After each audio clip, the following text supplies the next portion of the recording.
Cool. I think that's so we've got some airflow. Yeah. I reckon open that, or is it going to be too windy? Yeah, it might get a little bit noisy. It's with, probably that one, it's the external sound. Oh, that is that on the sun here, not too much in the sun. Cool. So yeah, it's pretty cruisy, man. I just asked when I did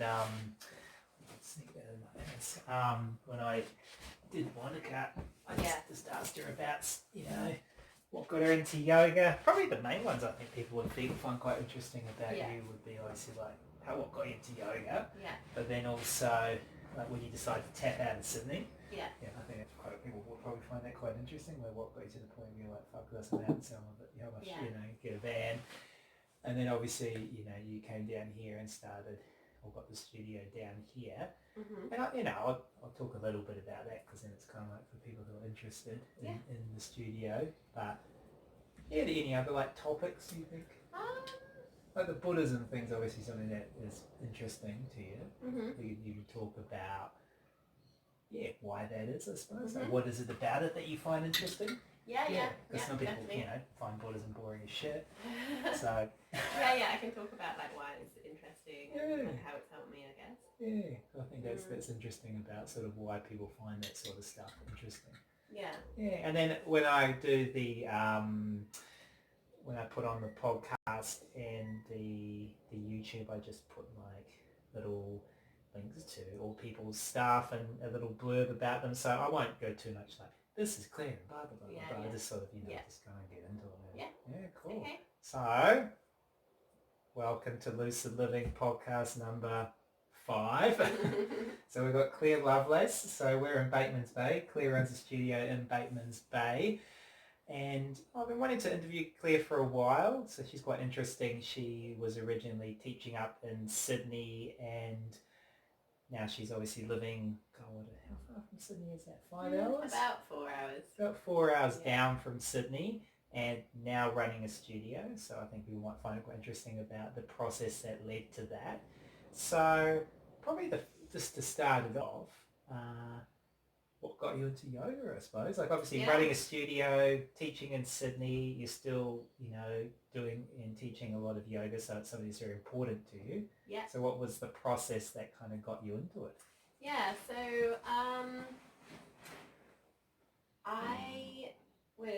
I was living in England for most of my life, and just to give a little bit of a backstory, I left England to go travelling when I was about 25, and throughout my whole life I'd always kind of had this fascination with mysticism and like storytelling and magic and myths and nature and things like that, which was really prevalent in my childhood.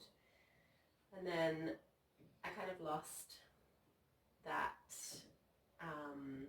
connection for a while. Like I felt like a lot of my life in England was kind of not being true to myself. I felt like I just really got caught up with the system and like with relationships that weren't really right for me, and this kind of idea of like this is how life should be and this is what you have to do and all the rest of it. So going traveling was like a massive catalyst for change for me.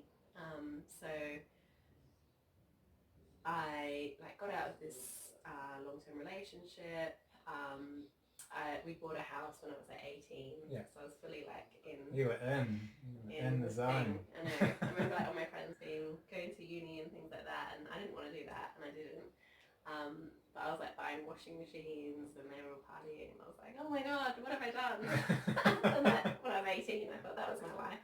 I thought I'd fucked it already, but I got out of that. So I just had this urge to kind of leave England, and I just kind of wanted to get as far away as possible. Because like it wasn't really bad, but I'd made quite a lot of. Is the sky always grey? Is it a myth, or is it really like that? It's really like that. Really? Yeah. I kind of think you must have sunny days. Like we do. I met some friends from the UK when I was in the Cook Islands who they were med students doing and they obviously managed to work out the Cook Islands was a good place to go because you didn't have to work much and you got to lie on the beach all the time. So these girls would work like 4 hours a day and then just chill out on the beach and get mad tans and then go back to the UK and everyone be jealous of them. Yeah, it's all about the tan. But that being said, what I do find interesting is all the people I've met from the UK, which has predominantly been when I've been in the Cook Islands. I'm trying to work out, are people generally quite happy, or is it because I meet them when they're not in the UK? Oh, it's interesting. Because I see them out of there. I don't ever see them in the UK. Yeah. But they seem really happy when I meet them. Is that because they're happy they're not in the UK? I think so. I definitely think there's a massive appreciation for these beautiful beaches and these kind of environments. I'm not saying England isn't beautiful, like it really is. And of course there are sunny days. Nice hills and rolling hills. There's a lot of charm to it. When I went back last year, actually, for my cousin's wedding, it was actually really beautiful and sunny pretty much the whole time. And when it's sunny, like it's stunning. It's so green. And it's like Wellington in New Zealand. Wellington, New Zealand, on a sunny day and it's not windy is like the most amazing place ever. And then that's like 2% of the year. That's what it's like in England. Like it honestly is. I'd be like, I'd live there for sure if it was like Australian weather. Yeah, it's not. Wellington. It's like the opposite. It is grey a lot, and it's kind of like this weather. I find that's like not one or the other. It's just consistently kind of grey. Yeah, so it's just sort of in this. Yes, there's where's like that. The Waikato in New Zealand's a lot like that, and Taranaki can be a lot like that, where it's just like gets into these zones for, especially through certain times of the year. It's just like always wet. And I remember when I used to live in New Zealand and just everything always being wet. Yeah. Everything just had this, even when it was kind of not raining, everything kind of like you'd feel things, you'd be like, it was a bit wet. Yeah. And I think like there's such a stark contrast as well because, England's so small for a start and a lot of it is very built up. Because it's not a very big place, really. I don't know. I think there's 20 million people in England? Because what's the size of England versus Australia? Smaller than Victoria. Yeah, it's basically a state. There's more people in... It's a state. Yeah, there's more people in that tiny amount of space than there is in the whole of Australia. Really? Wow. Yeah. So there's the density is insane. So it's insane density. Mind-blowing. I mean, not compared to some countries like India, but still there's just like a lot of people in not much space and... it's just so different. Like I think like those girls that you met with Cook Island and just people in general who maybe have lived in England and then travel and like every English person's dream, I don't know, maybe it's not everyone's, but my dream was be on like a tropical island, live on the beach, like we're all obsessed with like a Peter Andre clip. Exactly. So you see things like these tropical places on TV. Yeah, that's right, because Peter Andre was from the UK, wasn't he? I don't know. I feel like he was. Yeah, probably. I feel like because I remember I met some girls who, and they were, I'm pretty sure he was, and I think it's funny, it's interesting, all those clips are always revolved around him being in these places that you wanted to be, which were the UK. Yeah. Like I think the exactly, Caribbean or something. Yeah, like that kind of like exotic thing, which England isn't really like that. It's got its own charm. It's beautiful in its own way, but it hasn't got that like tropical, like white sand. I mean, like a lot of the beaches are just pebbly. Yeah, a friend sent me a photo and it was like, that's what I noticed, it was quite pebbly, and then where there was sand it was just packed out. Yeah. So it's not really the same, and you don't get this like all this space and these like rainforests. So I think for me it's just this massive appreciation of where I am now. That didn't answer your question at all. No, this is totally relaxed. This is kind of like I just go get talking to people and it goes wherever it goes, man. But we can go back to what essentially I guess you're in the UK. You've lost sort of connection to stuff that you really like from your youth. You decided to travel. Yeah. And then I didn't know where to travel or what to do, and I think I just read The Beach, that book, and I was like, right, I'm just going to go to Thailand. Yeah. I'm going to go to Koh San Road, and I'm just going to stand there until something happens. And see what happens. Gotta be something. Yeah. Did that. Wow. How did that go? Good. I just booked a one-way flight to Bangkok. Yeah, and I literally did that. Like I didn't book anything, and I never really travelled on my own before like that. It was pretty scary, but it was the best thing I ever did. but I remember the first few days, like, I really had just an awful time because I was like, what am I doing? Like, I was just like wandering around, like, left so all my lost. safety nets. Yeah, just like me and my backpack, and I was really shy. People so I found it really difficult. Strangers. Yeah, well, I found it really difficult to talk to people, which wasn't like ideal when you're traveling by yourself. Yeah. It was really hard for me to like introduce myself to people or like go up to people. I'd like think, right, today I'm just gonna speak to one person, or like I'm gonna try and find someone to have a conversation with, or so I'd go to like these places like a bar or whatever, and I'd see like groups of backpackers, but for ages like I just couldn't get the courage to be like, hey, can I sit with you? Hang out, I'm lonely. And then of course like I did eventually, and then after that it just became natural, and yeah, I had a lot of really good adventures in Southeast Asia. I travelled for about 6 months all the way around, like Thailand, Laos, Cambodia, Vietnam, Malaysia, and it was great. Like I met some like really incredible people that I'm still in touch with today, like really core groups of people. And at one stage I was traveling with I'd gone from traveling by myself to then traveling with 8 girls. Cool. And we'd all met each other along the way, and we were just like every single day together for like a month, like That's sisters. super cool. Yeah. So it was really, really cool, and it was just such a good thing for me to do because I'd been so like lost and felt like I kind of lost a lot of myself. So where did you really like in Southeast Asia? I loved Laos. Yeah. I had a friend, and I think it was a few years back, and he said the same.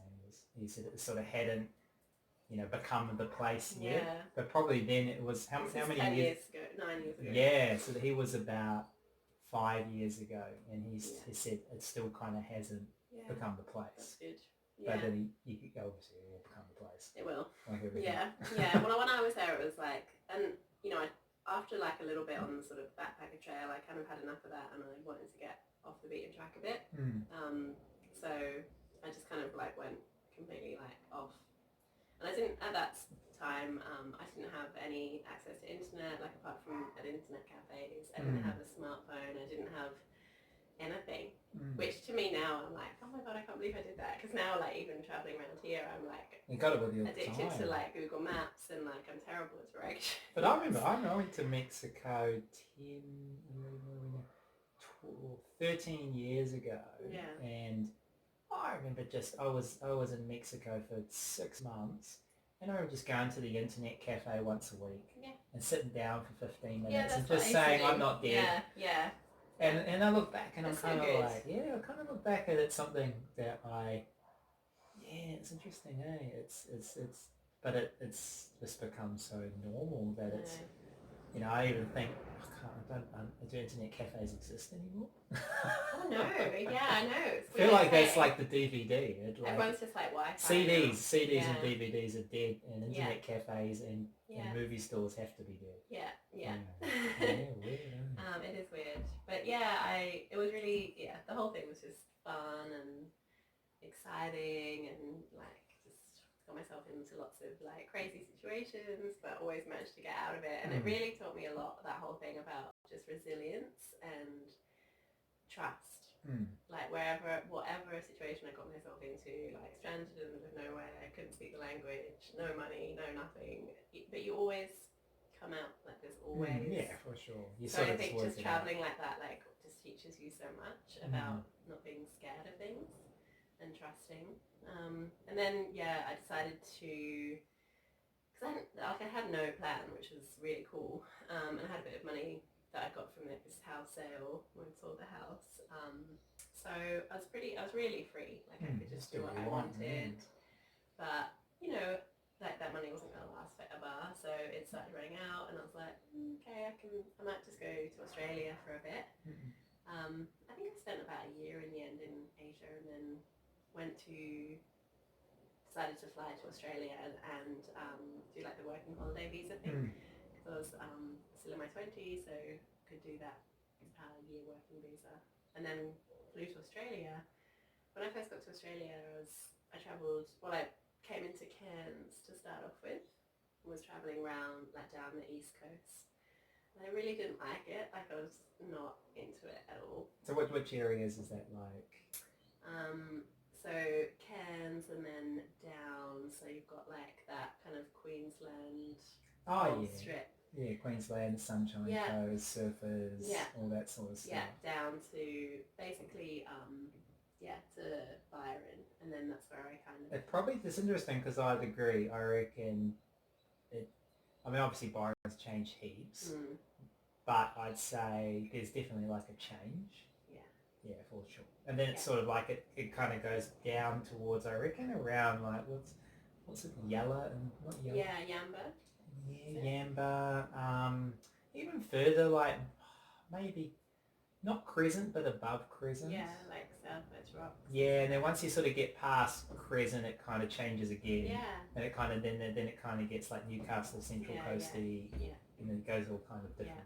Yeah. So I really didn't like it at first, and I was just like, everything was so expensive. You know, you go in Southeast Asia, you can get a hostel for like $2. Yeah. And then you come to Australia, it's like $30 a night. I'm like, oh my god, like how does anyone even travel around here? So anyway, but I ended up, so I got to Byron. I think I ended up flying some of the way. I don't think I did the whole thing because, I don't know, I think I wanted to get down there for some reason. But when I got to Byron, I just kind of fell in love with everything there, and I loved the natural beauty around there, and all that rainforest, and Mount Warning, and climbing that, and so I stayed there for about 2 years in the end. I got stuck there, which was a good stuck. But that's where I first discovered yoga. It's Byron, like everybody does yoga. Everywhere. Yeah, and I think that'd be a better place, especially like Queensland and all that. It's quite different. I remember I lived on the Gold Coast for a little bit, and it's like super surfer, but also a little bit trashy, kind of a little bit like, you know, very pub like culture. Image of that. Yeah. So it is, and then I mean, once you go down to Byron, it's like you see, it'd be a nicer place to. Yeah, and I think like Byron itself has changed a lot. Again, this was like 9 years ago. I mean, even when I was there, it was still super commercial, really busy.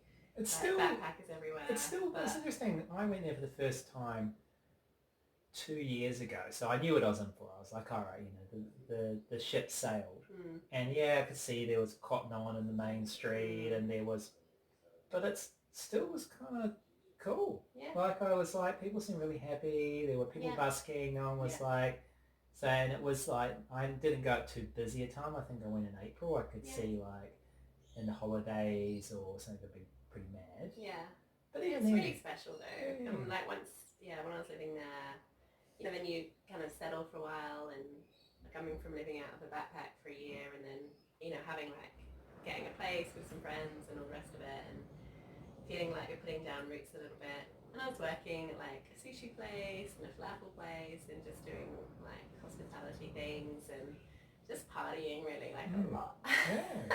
It looks like it looks like a cool place to party. It was good and it was fun, and you know, all of my friends at the time just met all these people, and you know, everyone worked in hospitality, so like you work a weekend, and then like they'd have like the Sunday night, Monday like hospitality parties, and we'd just go for like 2 days, 3-day benders, and it was really good fun, and lots of like there was kind of like lots of really cool like beach raves happening all the time, and like all these parties in the jungle and stuff. So it was really fun. It probably wasn't the best for my health, but and I was probably quite imbalanced at that stage. But then one of my friends suggested, oh, do you want to go to this yoga class with me? She's like, oh, you know, we're so unhealthy, and we'd always talk about like, oh yeah, like we're so unfit, we need to stop drinking, we've just got to like start exercising and like looking after ourselves again, and things like that. But so it was more like just for that physical thing. She wanted to go and feel better about herself. So I went with her, but I was kind of thinking in my head like, it's gonna be so boring. Like I wasn't really keen. What are we doing? Yeah, I was just like, oh, as long as we can go to the pub afterwards, like come down. But then I went to the class, and I remember it being so hard. Really? It was so hard. Like especially if I guess you haven't been stretching. I hadn't really been doing anything.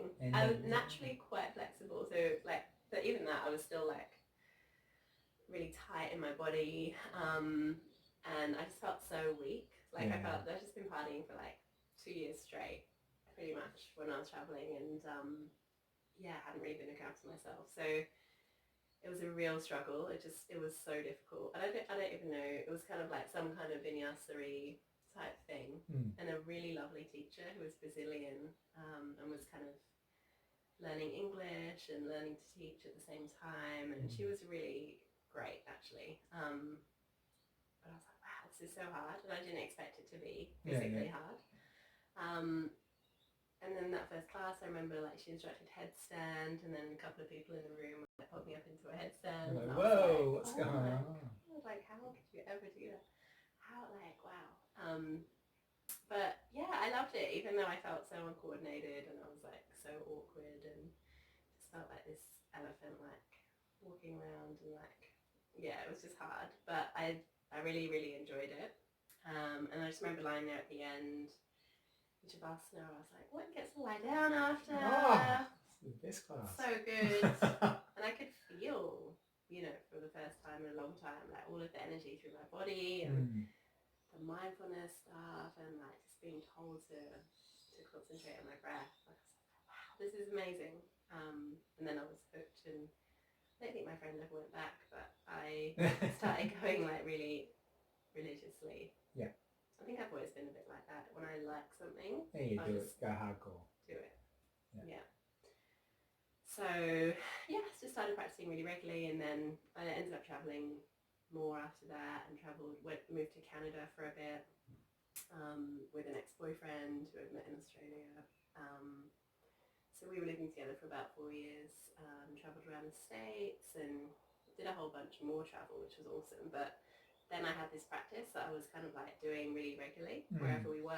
I was always, and I didn't know really anything at that stage, but I was just like, and it was, again, we didn't have the internet or anything like that, so I couldn't even like YouTube yoga, but I was just kind of making it up and just doing whatever I thought was kind of near to what the poses were like. And I just really liked it, and it just became kind of like this glue in my life that sort of held things together. It was very kind of up and down time, and really, really fun, but a lot of challenges. And then we were living in this van and like freezing in like Canadian winter. Yeah, proper winters. Yeah, and the van didn't have any kind of heating, like. Yeah, Australia. I think van life in Australia is a piece of piss, really. Yeah, one of the windows didn't even close. Well, we'd go to sleep at night, and then all the icicles would form over our head, and we'd only know it was time to wake up when they started melting and dripping on us. It was pretty crazy. So it got me through that, and then moved to Toronto. Well, ran out of money in Toronto, so we travelled around the States, got to Toronto, and like had no money, so like I was going to stay here and work for a bit.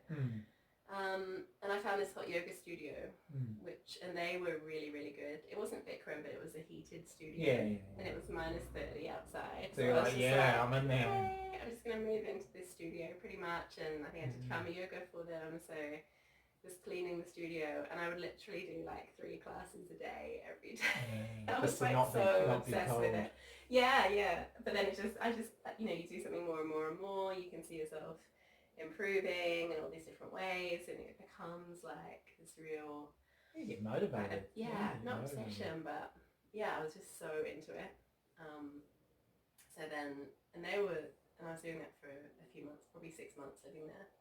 And the teachers were like, oh, have you ever considered teaching? And it really just sowed this seed within me. I mean, the first thing I thought was like, I could never do that. Which I think is just common. But then I started thinking about it more and more, and decided it was something that I'd really like to do. So the first thing, as soon as we got back to Australia, ended up moving back to Sydney, or I'd never lived in Sydney before, but my ex was from Sydney, so I went there, and then just found literally the first teacher training course that I could, which was with Matt. And it was starting in 2 weeks, and he was like, oh, you should probably wait till the next one, because you don't really know me, and come do some classes. So I was like, no, let's go. I want to get it. I want to do this. I was adamant. So that was it, really. So that's what got me into the practice. And then it was in my teacher training that I really learnt about the philosophy, because I didn't know anything about the 8 limbs of yoga before that. I thought it was just the poses. You might have someone speak a little in class, but in a class structure there's not a huge amount of time really. No, I didn't really consider kind of the greater meaning of it all. But yeah, doing my teacher training and then learning all the philosophy and everything that was being offered, I just kind of soaked it all up. And it really brought back that magic and that mysticism for me. Just how all the language is so beautiful and colourful, and talk about the chakras and talk about like the colour, and it's all just like so magical. I was like, this is great. Like, this is cool. This is like discovering magic again, because I'd always thought that, you know, like the real world or whatever, it's just like so boring. It's not, of course, but it's how you see it. But I always wanted magic to exist. So the practice for me was this affirmation of magic does exist, and you can access it at any time. And I loved how it was based on the observances of nature, because that's just always made a lot of sense to me, like that connection with nature and the yin and the yang and the sun and the moon, and like how everything's these opposites. And then beyond that, you know, that non-duality stuff, I was just like, wow. So it was just fascinating to me. And then I did a yin teacher training pretty soon after that. After doing my 200 hours, I basically just annoyed everyone around me to teach them, to like hire me. I'd just go around like every single gym, every single studio. Like, I was so determined. It's just like, give me a job, give me a job, give me a job. Let me teach you, like just to every single person that I could. And it worked. You know, I just started teaching a lot. And I think that's, if you really want to teach and find your authentic voice as a teacher, I think you just got to do that. You just got to get in there like a lot. So I was doing that, you know. I've been teaching consistently a lot, but you know, probably like 20 classes a week, pretty much consistently, apart from when I had that break when I left Sydney. Since then, so for about 5 years, and I still like love it as much as I did back then. It's just such an amazing thing to be able to do. But I did a yin teacher training after my 200 hours with Sarah Powers, and that's what really got me into meditation and then Tibetan Buddhism. Yeah, that's right. I was thinking about that because you were talking just before about that side of it, and then I remember like reading some of her stuff, and then when I did the yin thing with you, it was, you can see obviously that's something she's quite in, you know, like a strong thing as well. So if you were under her, she would have obviously put that in quite strongly as well. Yeah. Just talking about mindfulness in this very clear way, learning the Vipassana method of meditation.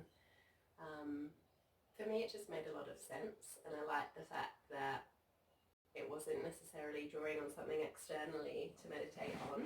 The way in was through what was already happening all the time.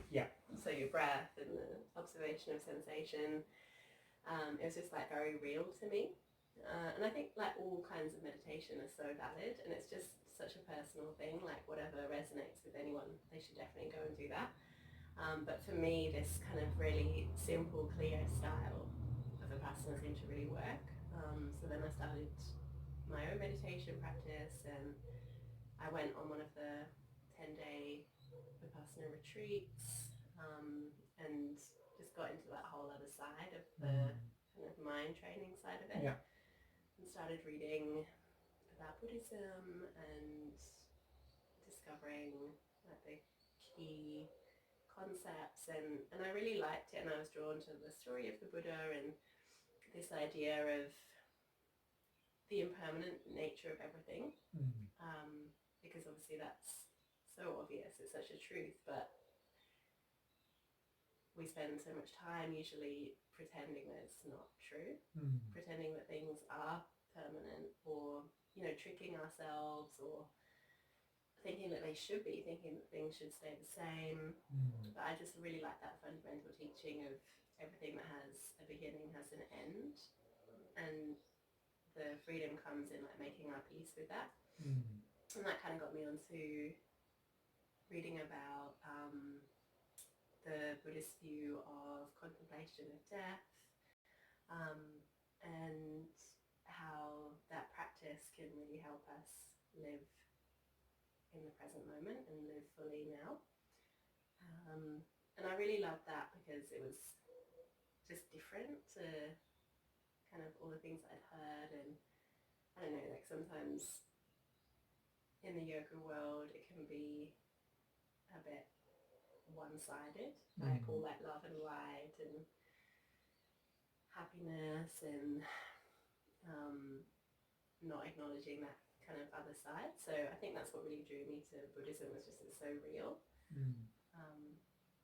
And that acknowledgement of life has suffering, here are the tools that we can use to move past that, and just acknowledging that, you know, pain and suffering and discomfort exist and they actually have their place as a learning tool. That's what really drew me to it. Definitely. And then probably just to finish, obviously you're in Sydney, you're teaching, and then now you don't live in Sydney. Yeah. So yeah, just quickly, like I get what brought that about for you. Yeah. Obviously, you know, like some people know what Sydney is, some people know it's obviously a big city. Yeah. Yeah, so I always knew that I wanted to live in strong connection with nature. You know, and even now live here in the suburbs, kind of. I mean, it's beautiful around here. It's very, very quiet, but you know, my dream is to have a place that's really not like, you know, nature is encroaching everywhere. Yeah.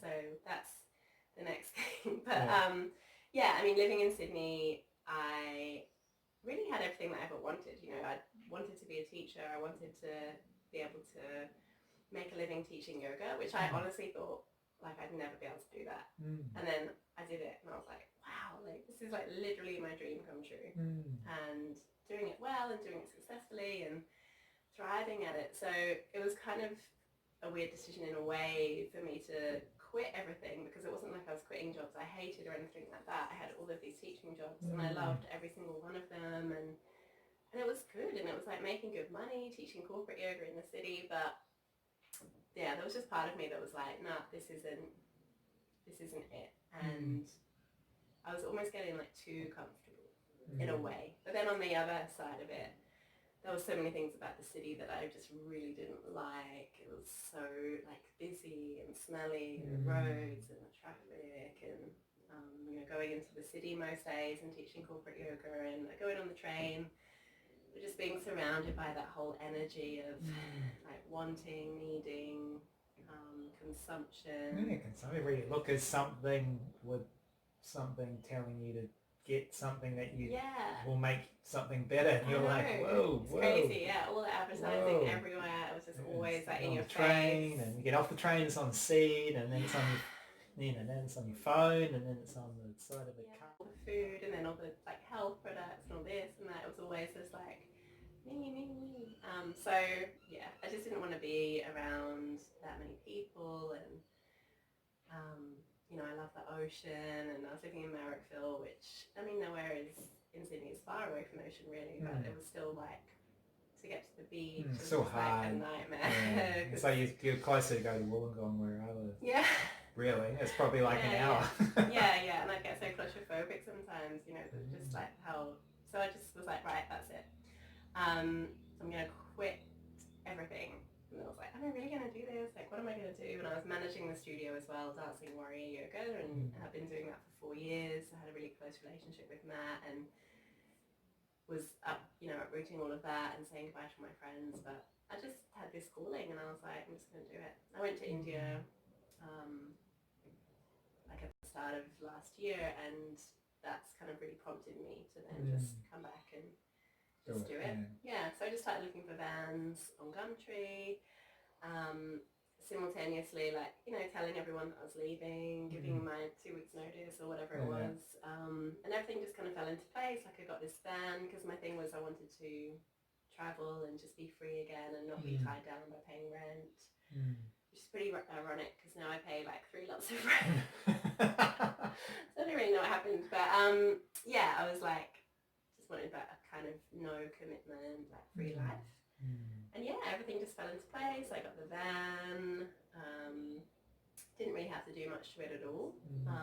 You know, some people go really like make this beautiful home, but yeah, like for me, I was just like, I just want it really simple and Got kind a of just bed get it. and I was like, it's- let's just go to bed and it's fine. Everyone's like, oh, look at your van. I'm like, you can, but it's like, you'll probably just be like, oh, it's really nice, because they're expecting some beautiful setup and it's just like a bed. An Instagram van. Yeah. Instagram van. And I'd just be like lazy to cook, so I just eat like carrots the whole time and peanut butter. But yeah, and I travelled down south, and then a friend of mine said her parents are going away for 2 months, so I want to spend some time at their house, and it was down here in Batemans Bay. And I'd never even been here before, I really heard of it, so yeah, just took them up on that, and just loved it down here, and just had a really relaxed time. Like, I was teaching a class down at studios down here, but generally not doing much, and it was the best thing ever. Every day just going out really early, watching the sunrise, walking, writing, and and then I went to Peru last year, and then when I got back from Peru, this studio like came up for sale, Soultribe, and then pretty simultaneously another studio in the Bay came up for sale, so I just decided to buy them both so I could kind of settle here, and that's it. Yeah. Oh, very cool, very cool. So yeah, thank you. No, I'm just thinking I always like this to go for longer, but sadly due to my technology, I've worked out that 36 minutes is when my phone decides to tap out from holding recording. But no, that's awesome. I think just the actual sort of, for a lot of people, I think there's a lot of people who have been in situations that you're in who probably haven't left or changed or decided to do anything, and they've probably got a lot of fear about what would happen if I did, and that's why your story is really nice, because it's kind of like, I think anything could happen. Yeah, when you let go of everything, anything could happen. Everything comes to you. It's like as soon as I got rid of everything, as soon as I quit all my jobs, as soon as I was just like, that's it. I got this house given to me for 3 months. People giving me clothes, giving me this, giving me that. Like, the moment that you let go of your fear and attachment to things, the universe just provides. Like, I really believe that. So yeah, anyone who's thinking the same should just do it. Just seriously, just go for jump. it. Just don't. Just go. Don't even think about it. Awesome. Well, thank you. Thank you for watching. Bye.